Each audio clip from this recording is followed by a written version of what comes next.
Financial statement analysis chapter 2 इसको करते हैं। The financial statement that provide the financial position is, क्या है वो जो फाइनेंशियल पोजीशन बताती है वो हमेशा बैलेंस शीट रहती है। ठीक है, बैलेंस शीट ही फाइनेंशियल पोजीशन बताती है। इसको बाय हार्ट कर लो। फाइनेंशियल पोजीशन जो बताता है वो है बैलेंस शीट। ठीक है, इनकम स्टेटमेंट नहीं है, कैश फ्लो स्टेटमेंट नहीं है, फंड फ्लो स्टेटमेंट नहीं है, बैलेंस शीट है। ठीक है। Second, the business firm which adopts same accounting policies, methods and practices from year to year is known as, क्या कहते हैं इसे? कंसिस्टेंसी कहते हैं, वर्टिकल कंसिस्टेंसी कहते हैं, हॉरिजॉन्टल कंसिस्टेंसी कहते हैं, या थर्ड डायमेंशनल कंसिस्टेंसी कहते हैं। तो बेटा ईयर टू ईयर जब business firm which adopt same accounting principle policies methods practices from year two year, तो इसे हॉरिजॉन्टल कंसिस्टेंसी कहते हैं। इसको ध्यान में रख लो। ठीक है, हॉरिजॉन्टल मतलब एक हॉरिजॉन्टल क्या होता है, जैसे कि रो रहती है हमारी एक्सेल में, रो रहती है ना कि ईयर बाय ईयर, यहाँ पर first year second year third year लिखा है तो वो हॉरिजॉन्टली सेम रह रही है, हॉरिजॉन्टल कंसिस्टेंसी कहते हैं इसे। थर्ड पे आते हैं, a software company adopts same accounting principles policies methods and practices which are generally followed by the other companies in the software industry. Adoption of such similar practice and policies would promote, तो क्या होगा इससे? ठीक है, vertical consistency कहते हैं, horizontal consistency, dynamic consistency या third dimensional consistency. तो जिसका सही आंसर है वो है डी, यानी डायनेमिक कंसिस्टेंसी कहते हैं। ठीक है,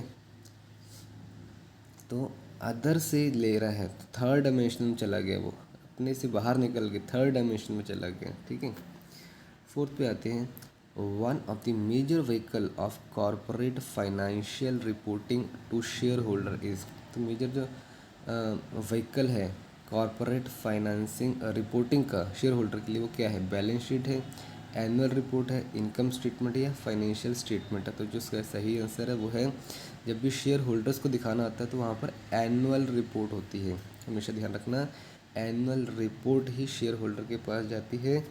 ठीक है,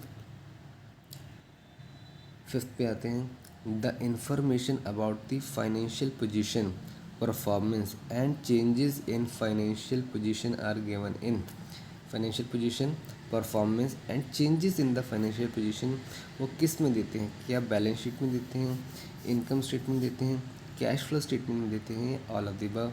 जो सही आंसर वो है D, all of the above में financial position performance and changes in the financial position, तीनों की बात कर दी इसने। ठीक है, जब भी फाइनेंशियल पोजीशन बैलेंस शीट आ गया, परफॉर्मेंस इनकम कितना हुआ, चेंजेस कैश फ्लो स्टेटमेंट आ गया, ऑल ऑफ द अबव इसका सही आंसर है।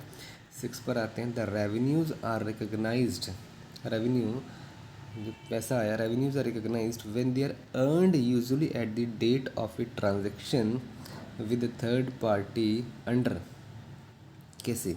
एक्रूअल कंसेप्ट पर, मैचिंग कंसेप्ट पर, मटीरियलिटी कंसेप्ट पर, या गोइंग कंसर्न कंसेप्ट पर। तो जो रेवेन्यू आर रिकग्नाइज्ड, जो when they are earned usually at the date of a transaction with third party under accrual concept पर बात होती है कि एक्री हो गया।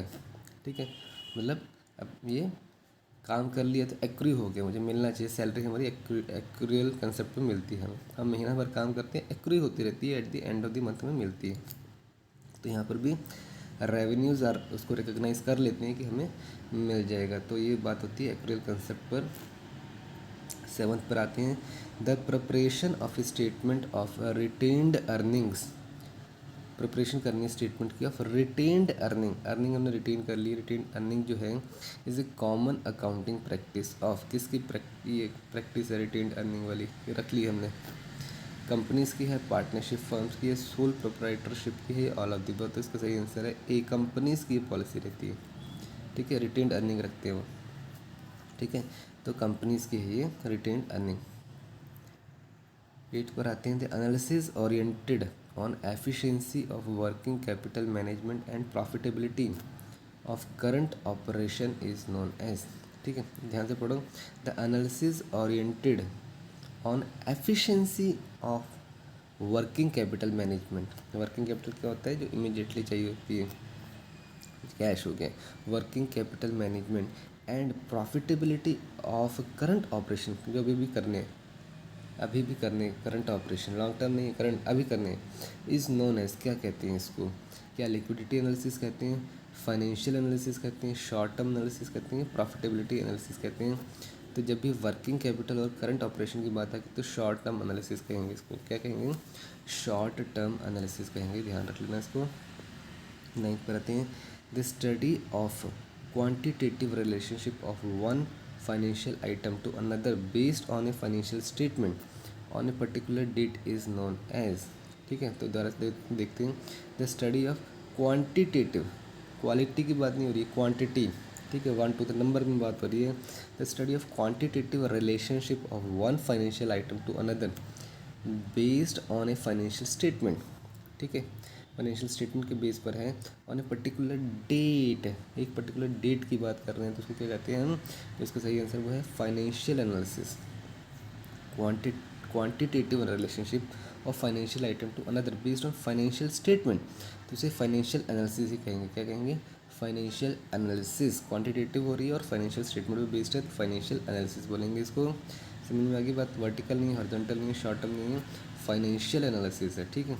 आगे आते हैं 10th पर, comparative financial statements reveal the following, comparative करते हैं, कंपैरिजन करते हैं फाइनेंशियल स्टेटमेंट्स, रिवील क्या रिवील करता है वो, absolute data in the money values, increase और reduction in absolute data in terms of percentages, increase और reduction in absolute data in terms of money values, ये ऑल ऑफ द अबव। तो इसका सही आंसर वो है डी, यानी comparative financial statement से ये सभी बातें में पता लगती है, एब्सोल्यूट डेटा के पता लगता है मनी वैल्यू में, बिल्कुल डेफिनेटली, एग्जैक्ट कितनी फिगर अमाउंट है, इंक्रीज़ हुआ है या रिड्यूस हुआ है absolute in terms of percentages भी हम पता लगा सकते हैं डेफिनेटली, और सी इंक्रीज़ और reduction in absolute data in terms of money value भी पता लगा सकते हैं, ठीक है। तो common sense, it is D is the right answer, ठीक है, स्टॉप करेंगे।